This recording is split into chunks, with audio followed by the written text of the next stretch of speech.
Jasmine knew her appearance on the show had sparked a firestorm online. Posts on X were exploding with comments. From admiration for her boldness to accusations of political theater. People over 55, the core audience watching the show, expected answers to pressing questions. Why has politics become so toxic? Why can't anyone stop the chaos in Congress? And of course, what would she say about Trump, Musk, and Marjorie Taylor Greene, with whom she recently clashed in a viral verbal duel? In her green room, Jasmine reviews her notes. Her assistant Layla, a young woman with rapid-fire speech, nervously scrolls through her phone. "Ma'am, the internet is going wild," Layla whispers. "They're saying you'll either destroy Kimmel or fall flat on your face. Look at this post. Crockett's going on Kimmel to take everyone down. Grab your popcorn." Jasmine smiles, but her smile is tense. "Let them talk. I'm not here for a show. I'm here so people hear the truth." Meanwhile, in his green room, Jimmy Kimmel, dressed in a classic black suit, jokes with his producer. "She called Musk an idiot and Greene the dumbest in Congress." Jimmy laughs. "This is either going to be the best episode or I'll regret inviting her." The producer, an older man with gray hair, frowns. "Be careful, Jimmy. Her comments about Trump and Doge have already pissed off half the audience. If you push too hard, we'll lose ratings." Jimmy shrugs, but a flicker of unease crosses his eyes. He knows Jasmine isn't just another politician. She has a reputation for saying what she thinks, consequences be damned. Her viral moment with Greene, when she called her bleach blonde bad-built butch body, is still buzzing on social media. But tonight, Jimmy wants more than entertainment. He wants to draw her into a raw conversation about what's tearing America apart. Political division, media lies, and the influence of figures like Elon Musk. The show begins. The audience erupts in applause as Jimmy takes the stage. His monologue, as always, is filled with jokes about politics, pop culture, and even how his dog ate half the script. But when he announces Jasmine Crockett, the room falls silent. Everyone knows this isn't just an interview. It's a moment that could shift the conversation. Jasmine walks out to thunderous applause. Her stride is confident, her smile warm, but her eyes are sharp. She sits, adjusts her jacket, and nods to Jimmy. "Congresswoman Crockett, welcome." Jimmy begins. "You've been causing quite a storm online lately. You called Elon Musk an idiot, Marjorie Taylor Greene. Well, let's just say not the brightest. And you said you'd take an IQ test with Trump. Do you ever sleep at night?" The audience laughs, but Jasmine doesn't smile. She leans forward, her voice calm but firm. "Jimmy, I sleep just fine when I know I'm telling the truth. People are tired of lies. They want someone to stand up and say, 'Enough. I'm not here to play games. I'm here to talk about what hurts.'" Jimmy nods, but his eyes narrow. He senses this won't be an easy conversation. "All right, let's talk about what hurts," he says. "You said the Democratic Party needs to focus on vibes, not just policy." That stirred some controversy. People online, especially older folks, are asking, "What does that even mean? Isn't politics about laws, the economy, safety?" Jasmine sighs, her fingers gripping the armrest of her chair. "Jimmy, I'm not saying policy doesn't matter. But people don't just vote for papers with promises. They vote for who feels real. Look at Trump. His supporters can't name a single policy, but they believe he's one of them. We Democrats have to show we're not just suits in Washington. We have to be with people, feel their pain." The audience claps, but Jimmy doesn't back down. "But isn't that risky?" he presses.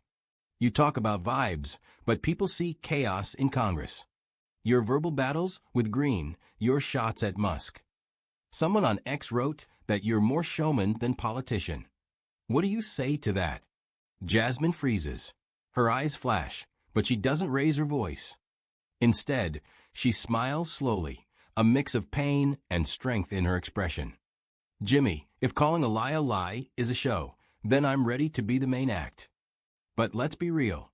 When I called Musk an idiot, I wasn't just throwing words around. He's running Doge, dismantling government structures, and people think he's a genius because he's rich. I said, don't confuse hiring smart people with being smart. That's not a show. That's the truth.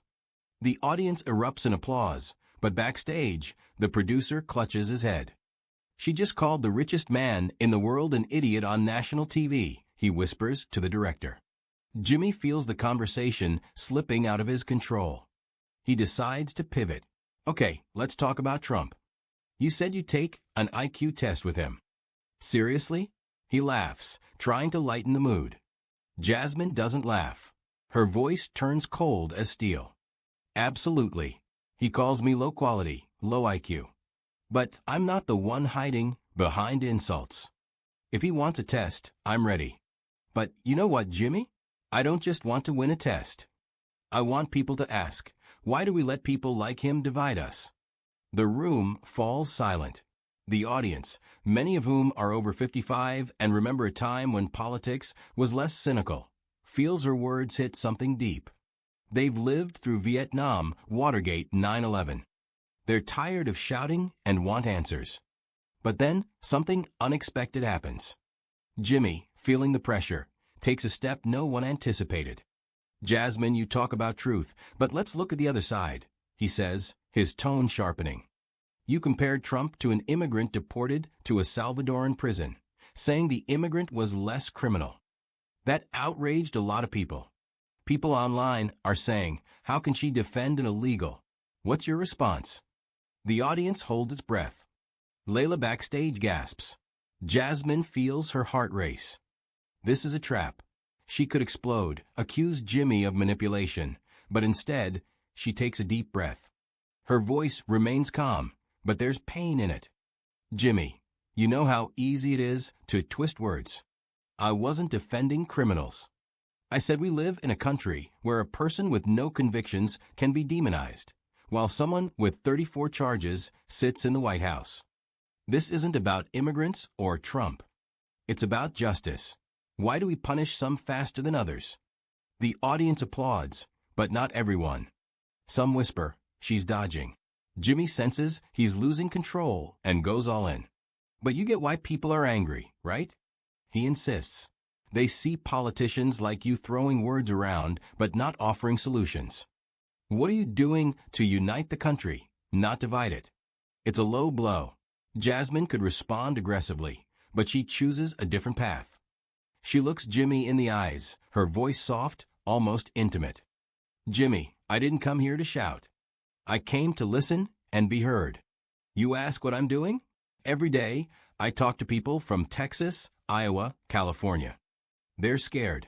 They don't trust politicians. And I tell them, let's talk. Let's find the truth together. It's not fast, it's not flashy, but it's the only way. The audience erupts in applause. Even Jimmy, who was braced for a verbal sparring match, looks impressed. He nods, almost reluctantly. All right, Jasmine, that's powerful, he says, a note of respect in his voice. But backstage, the producer is already texting. This got out of hand. We're going to lose sponsors. Online ex-posts explode. Crockett just crushed Kimmel, and she's dodging questions. The over 55 audience feels mixed emotions. Some see her as a new hope, others as just another politician who talks a good game. Jasmine leaves the stage, her heart pounding. Layla rushes to her. You were incredible. But, do you think they got it? Jasmine looks at her, her eyes tired but fiery. Not everyone. But if even one person thinks twice, it's a start. She heads back to her green room, hearing the audience applaud the next guest. Outside, Los Angeles glitters with lights, but in her mind, there's only one question. Is this enough to change anything? Los Angeles, the night after the Jimmy Kimmel Live show, April 22nd, 2025. The studio is empty, save for a few technicians cleaning up equipment. The coffee scent from the green rooms has given way to the faint smell of cleaning products. Jasmine Crockett sits in her green room, her jacket off, the top button of her blouse undone. Her phone buzzes incessantly, messages from aides, friends, even strangers. X posts multiply at a frantic pace. Crockett gave Kimmel hell. She's avoiding real answers. What about her vote on the budget? Jasmine tosses her phone onto the table and rubs her temples. The tension of the evening still grips her chest. Layla knocks and peeks in, holding a paper cup of herbal tea. "Ma'am, you okay?" she asks, carefully placing the tea on the table. "The internet's a mess. Some are calling you a hero, others." "Well, you know." Jasmine sighs, taking the cup. Her fingers tremble, but she hides it with a smile. "Layla, I knew it'd be a storm. But I didn't expect Jimmy to push that hard. He wanted a show, and I wanted a conversation." "You think he set you up?" Layla sits across from her, eyes full of worry. Jasmine sips the tea, feeling its warmth soothe her throat. "Not exactly. Jimmy's a comedian, but he's not dumb. He knew the immigrant question would get a reaction. I could have blown up, played his game. But then I'd just be another screamer on TV." Layla nods, but her gaze wanders. She opens her phone and shows Jasmine a post on X from a user named @SilverPatria62. Crockett talks a good game, but where's her plan? We older folks want solutions, not speeches. The post has thousands of likes, and Jasmine feels a knot tighten in her stomach. She knows the over 55 crowd is her key audience. They remember a time when politics was about compromise, not warfare. They want specifics, and she gave them. What? Emotion? Truth? Or just another viral moment? "They're right," Jasmine says quietly, staring out the window where Los Angeles lights twinkle like distant stars. "I didn't give them a plan." "But how do you explain that a plan won't work if people don't trust each other?" Layla frowns. "Ma'am, you told the truth. That's something. But what now? You go back to Washington, and people here will keep arguing about who won, you or Kimmel." Jasmine turns to her sharply, her eyes blazing. "No, Layla, I'm not going back to Washington. Not yet. I want to do something no one expects. I want to talk to people. Not in a studio, not in Congress. On the streets, in cafes, in churches. If they want a plan, I'll show them it starts with conversation." Layla looks stunned. "Seriously? You want to just walk around Los Angeles and talk to people? No cameras? No press?" "Exactly," Jasmine replies, a new energy in her voice. "I'm tired of the show. I want people to see me not as Congresswoman Crockett, but as Jasmine. As someone who listens." The next morning, Jasmine wakes up in a hotel on the outskirts of Los Angeles. Sunlight filters through the curtains, and the smell of fresh coffee from the lobby fills the room. She puts on a simple gray dress and sneakers, no suits, no formality. Layla waits downstairs, holding a schedule that Jasmine immediately dismisses. "No plans," she says. "We go where the people are." Their first stop is a small cafe in Crenshaw, a hub for locals, many of them older. The air inside smells of toasted bread and cinnamon, and an old fan hums in the corner. Retirees sit at tables, reading newspapers or chatting quietly. Jasmine walks in, and a few heads turn. Someone whispers, "Is that the Congresswoman?" She orders a coffee and sits at a table near an older couple, Mary and Frank, both in their 60s, by the look of them. Mary holds a tablet with an X-post about last night's show open. "You're Jasmine Crockett, aren't you?" Mary asks, her voice curious but cautious. "We watched you last night. You held your own with Kimmel, but I'm not sure I got what you were driving at." Jasmine smiles, her fingers gently gripping her cup. "Thanks for watching, Mary. I was trying to say we're all tired of shouting. But I want to hear from you. What's on your mind? Why do you think politics isn't working?" Frank, a man with a gray beard and tired eyes, scoffs. "Politics? It's a circus. You're all arguing about Musk or Trump, and I'm worried if my pension will cover my meds. My daughter lost her job because of those layoffs Musk was pushing. And you talk about vibes. What's that supposed to mean?" Jasmine feels her heart tighten. She could rattle off statistics, mention bills, but instead, she leans closer. "Frank, you're right. I sounded vague. Let me explain. When I say vibes, I mean trust. You don't believe I or anyone in Washington cares about your pension or your daughter's job. And I want to change that. Tell me, what would you want me to do? Frank looks taken aback. He's not used to politicians asking his opinion. Mary puts a hand on his shoulder and adds, "We want someone to listen. Not just promise, but really listen. And we're scared. All this talk about immigrants, the economy. We don't know who to trust." Jasmine nods, her eyes locked on theirs. "I hear you. And I promise, I'm not leaving until I've heard you out. Let's talk about your pension, your daughter's job. And if I don't have an answer, I'll find someone who does." The conversation lasts an hour. Mary talks about her daughter, who lost her tech job due to a Musk-backed restructuring. Frank vents about rising drug prices. Others in the cafe join in. An older woman named Ruth asks about healthcare. A man in a baseball cap wonders why Congress can't agree on a budget. Jasmine listens, jotting notes on a napkin, occasionally asking clarifying questions. She doesn't promise miracles, but her sincerity is palpable. As Jasmine and Layla leave the cafe, Layla looks exhilarated. "Ma'am, that was incredible. They were listening to you. But what's next? You can't visit every spot in Los Angeles." Jasmine stops on the sidewalk, feeling the warm California breeze on her face. "Maybe I can't, but I can start. If I show I'm listening, maybe other politicians will too. And if not, at least I'll know I tried." That evening, Jasmine gets a call from her mentor, a Texas congressman who saw the posts about her Kimmel appearance. His voice is stern. "Jasmine, do you know what you've done? You called Musk an idiot, Trump a threat. Now half the party thinks you're too radical, and the other half wants you to run for Senate. What are you doing in Los Angeles? Hanging out in cafes? Get back to Washington before you lose support." Jasmine stands on her hotel balcony, listening to the hum of the city below. Her heart races, but she responds calmly. "I'm not coming back until I understand what people need. If that means losing support, so be it. I don't want to be a politician loved for loud words. I want to be one who makes a difference." She hangs up and looks at the city lights. New posts appear on X. Crockett and Crenshaw? She's actually talking to people. And is this PR or the real deal?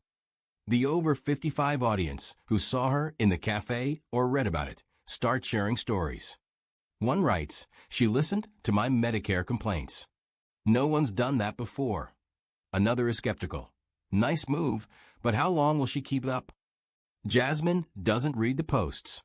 She sits with her napkin, scribbled with names and issues. Mary, Frank, Ruth.